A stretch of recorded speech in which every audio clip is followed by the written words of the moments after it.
say anything's possible. You gotta dream like you never seen obstacles. Do you know how the situation actually started? If you looked at young blacks and young whites with a discerning eye, they have been telling us, and we would not listen, that what is happening in this country to them is wrong.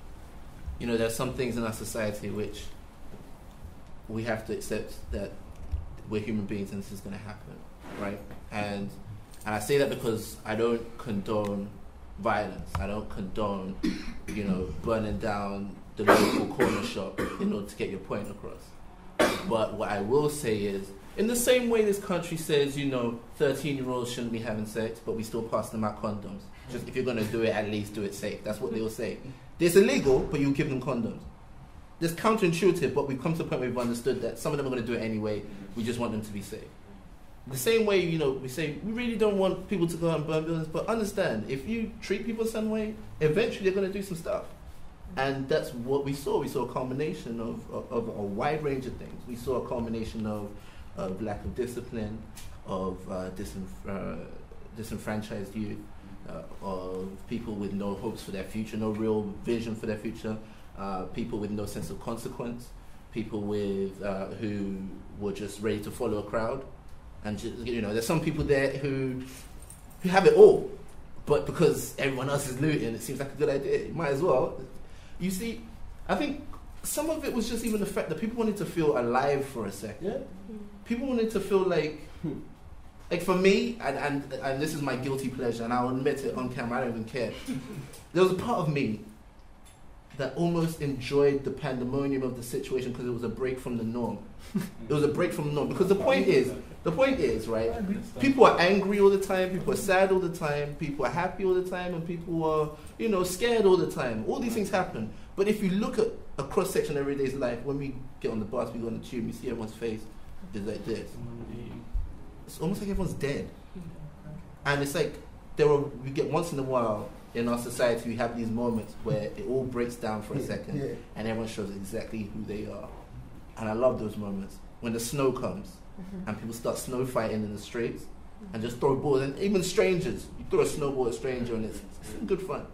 You know, carnival and everyone's dancing and people don't know each other, they're dancing. You know, you're buying food from people you never trust during the daytime. But you know what it is, like, but for that day, we're gonna. You know, this is it. You get past it. People actually let go of all these things that which is just so unnecessary. You know, and I think that's the reason why, you know, even in this country we have like a binge drinking problems, because people on Friday, they just want to feel alive for a second. They just want to like break from this norm. And I'll tell you what that norm is. That norm is the dumbing down, the suppression, the kind of creation of a domicile race of people because they're easier to control, right? And you can understand why this is within certain people's interest to keep people like that. But if they are going to accept that that's what they want from people, they want to keep people locked down, you want to keep them, don't go too far, don't say too much, don't think too much. Then you have to realize that when it comes to something like this is exactly what it comes to as well. You know, it's like these are the fruits that it bears. If you don't want people to think too much for themselves, when people start looting, they won't think too much for themselves. They'll go along with the looting as well. And things will spiral, things will snowball, things will get out of hand as we put them. But then I also want to say, and it's sort of a point with what you said, which is the fact that, and I saw it on someone's BBM status, which made me laugh. It said, he put the UK flag and he said the UK cries because they had a one-day life swap with Egypt. Like you have to understand, as much as we may cry about it, make a big deal, oh, this is crazy, it's so nuts, how could this ever happen? Oh my goodness. You have to understand that for some people this is life. This is life. They've been going through this for weeks on end, right? And we get it for 4 days and we lose our minds. Like, oh my goodness, crazy. You know, we just shut down. This whole thing is just too much.